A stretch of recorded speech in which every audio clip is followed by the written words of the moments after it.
petite vidéo de DMS Plérin pour vous parler de mon expérience avec l'entreprise Solocal, anciennement Page Jaune. Donc j'ai été contacté plusieurs fois par Solocal et au bout d'un moment j'ai accepté de rencontrer un commercial. Avec ce commercial, on s'est rencontrés deux fois dans un bar à côté de chez moi. Les rendez-vous sont bien passés, il était assez sympa. Il m'a expliqué ce que proposait ce local, ce que ça pouvait apporter en visibilité pour mon activité, mon entreprise, dans l'activité des dépannages. Il m'a parlé d'abonnement avec ce local, d'un premier mois gratuit, il m'a donné des conseils sur ma fiche, sur mes avis clients. C'était plutôt des bons conseils pour, pour améliorer la visibilité de mon activité. Son discours était plutôt rassurant. En gros, si ça marche bien ensemble, son but c'était que ça marche bien, quoi, qu'on continue, et que si ça marche pas, on s'arrêtait là, quoi. Alors, lors du rendez-vous, tout s'est fait sur son ordinateur. J'avais pas d'ordinateur, j'avais mon téléphone dans la poche. Et il a pris mes coordonnées, il a créé le compte sur l'espace, sur un espace local, quoi. Il m'a montré des chiffres, il m'a expliqué comment ça allait se passer un peu sur la plateforme pour la réponse d'avis, pour se connecter. Et moi, j'ai touché à rien du tout. Et là, point assez important pour la suite, à un moment, je reçois un code SMS sur mon téléphone. Il m'a demandé de le montrer, je l'ai montré au commercial. Et le code a été saisi sur son ordinateur pendant le rendez-vous. À aucun moment j'ai saisi le code moi-même, tout s'est fait sur son ordinateur. Des choses importantes aussi à préciser, lors des deux rendez-vous, je n'ai jamais vu de devis ou de contrat.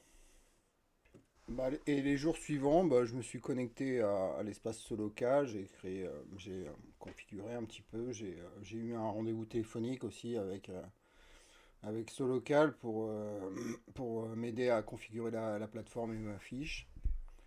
À la base, l'idée, ça me plaisait de travailler avec une entreprise française plutôt que de dépenser tout le temps de la communication avec Google. Et le premier mois, ça s'est plutôt bien passé. J'étais un peu plus visible, notamment sur les bandeaux pages jaunes là, qu'on voit sur les recherches Google quand on cherche des services. Mais très vite, je me suis rendu compte que la majorité des appels venaient toujours de recherches Google, quoi.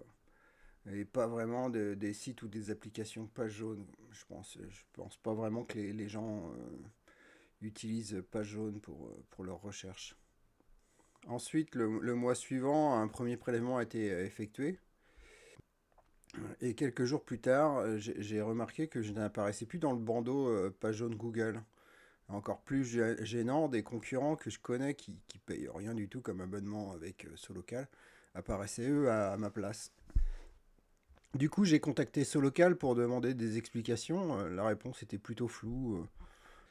En gros, c'est la faute de Google. Le bandeau serait aléatoire. L'ordre les entreprises restaient dans le même ordre plusieurs jours sur Google. Et c'est à ce moment-là que j'ai commencé à me renseigner un peu plus sérieusement sur l'entreprise Solocal.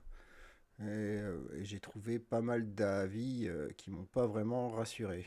Et plus je cherchais, plus je trouvais que les pratiques de Solocal faisaient un peu peur. J'ai fini par récupérer un bon de commande et là j'ai découvert un engagement de 48 mois avec une signature électronique. Je tombais de haut, clairement inquiétant. Et j'ai donc décidé d'envoyer un recommandé à Solocal pour demander toutes les pièces contractuelles en contestant la signature électronique. En parallèle, j'ai fait opposition aussi au prélèvement CEPA avec ma banque. Je leur ai demandé de rembourser le premier prélèvement et d'annuler le prélèvement de Solocal. Aujourd'hui, ça fait plus d'un mois et Solocal ne m'a toujours transmis aucun document. Aucun journal de signature, rien. Je reçois uniquement des réponses ou des relances automatiques où ils essayent de m'appeler pour sans doute trouver un arrangement.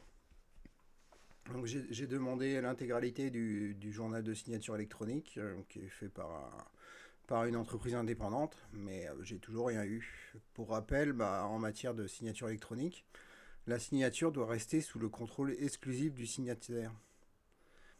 La pratique de ce local m'interroge beaucoup, quoi. Et les quelques retours que j'ai eus de ce local n'étaient pas vraiment rassurants, quoi. Je fais cette vidéo pour partager mon expérience et parce que je pense que ce local devrait faire évoluer certaines pratiques, quoi. Et surtout pour aider d'autres professionnels qui pourraient qui pourraient s'être retrouvés dans mon cas, quoi. Merci d'avoir regardé ma vidéo et vos commentaires sont les bienvenus. Merci, à bientôt. Au revoir.